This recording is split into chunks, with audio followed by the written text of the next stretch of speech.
అట్టనంగానే వచ్చేస్తారా మీరు? అట్టనంగానే వచ్చేస్తారా?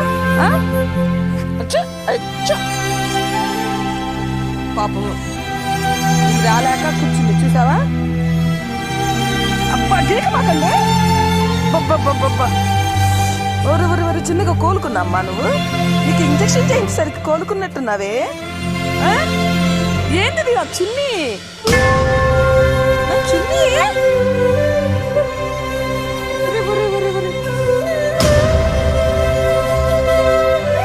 నీకు ఇంజక్షన్ చేయించేసరికి కోలుకున్నావా? చచ్చిదేమ్మా పాపం. అమ్మో డాన్స్ వేస్తున్నావే.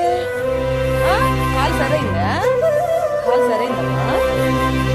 ఇప్పుడు మీరు యాషాలు తగ్గించండి.